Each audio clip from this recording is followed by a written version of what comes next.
안녕하세요. 오늘은 역대상 사장을 좀 함께 살펴보려 합니다.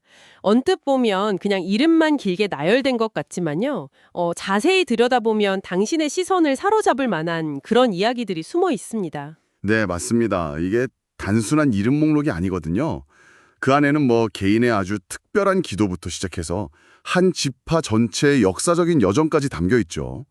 당시 사람들의 삶이나 신앙, 또 그 시대의 어떤 역동적인 모습들을 엿볼 수 있는 아주 중요한 자료라고 할 수 있습니다. 자, 그럼 역대상 사장 속으로 한번 들어가 볼까요?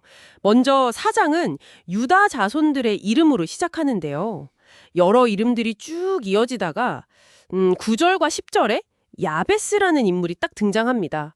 이름 뜻이 고통이나 수고로움이라고 하잖아요. 어머니가 힘들게 낳아서 그렇게 지었다고 하는데, 근데 성경은 그가 그의 형제보다 더 귀중한 사람이었다 이렇게 평가를 해요. 이 부분이 좀 흥미로운데요. 네, 그렇죠. 야베스는 자기 이름이 가진 그 고통이라는 의미, 어쩌면 운명처럼 보이는 것에 굴하지 않고 하나님께 직접 복을 구하거든요. 내게 복을 주시려거든 나의 지역을 넓히시고 주의 손으로 나를 도우사 나로 환난을 벗어나 근심이 없게 하옵소서, 뭐 이런 기도인데, 이게 단순히 그냥 비는 게 아니라 주어진 환경을 넘어서려는 어떤 강한 의지를 보여주는 거죠. 그리고 정말 중요한 건 하나님께서 그 기도를 들으시고 허락하셨다는 점입니다. 이 긴 족보 목록 속에서 한 개인의 간절한 기도, 그리고 그 응답이 기록되었다는 게 정말 인상적이죠. 개인의 믿음이 어떻게 변화를 만들 수 있는지 보여주는 것 같아요. 네, 이름이나 어떤 배경에 얽매이지 않고 더 나은 삶을 향해서 직접 구하고 나아갔다는 점이 참 와닿네요.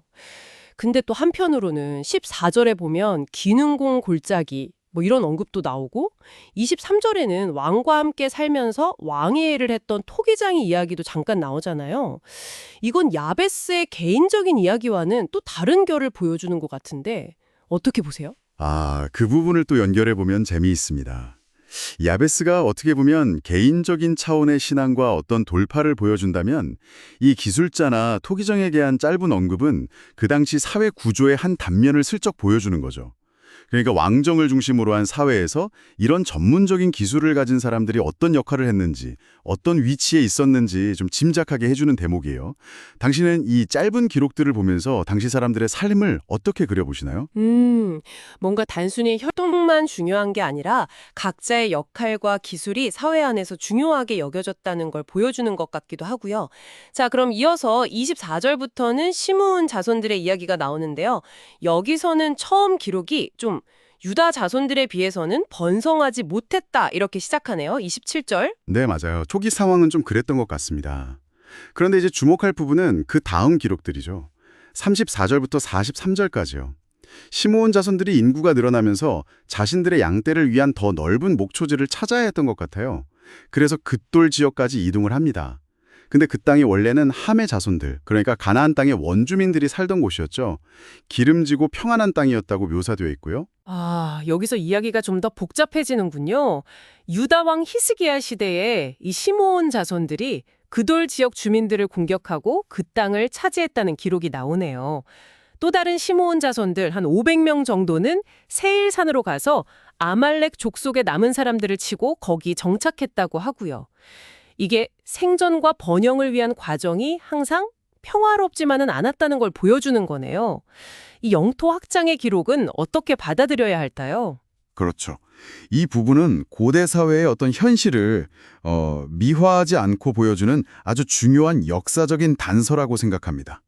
우리가 생각하는 어떤 이상적인 모습만 있는 게 아니라 생존을 위한 치열한 경쟁, 또 새로운 땅을 찾아 떠나는 이주, 그리고 때로는 어쩔 수 없었던 충돌과 정복의 과정이 솔직하게 담겨 있는 거죠. 그러니까 공동체의 번영이라는 어떤 목표 뒤에 숨겨진 실제적인 투쟁의 모습을 엿볼 수 있다고 할까요? 네, 오늘 역대상 4장을 쭉 살펴보니 정말 긴 이름 목록 속에서도 운명에 맞서 기도했던 야베스라는 한 인물의 이야기, 또 생존과 번영을 위해서 때로는 치열하게 싸워야 했던 시므온 지파의 여정까지 정말 단순한 족보 기록 그 이상의 깊이가 느껴집니다. 네, 그렇습니다. 이 기록들은 그냥 과거 인물들의 이름 나열이 아니라 수천 년 전 사람들이 그들의 신앙과 또 현실 사이에서 어떻게 분투했는지를 생생하게 전해지는 흔적들이죠. 개인의 선택 또 공동체의 운명이 어떻게 서로 얽혀서 역사가 되어가는지를 보여주는 것 같습니다.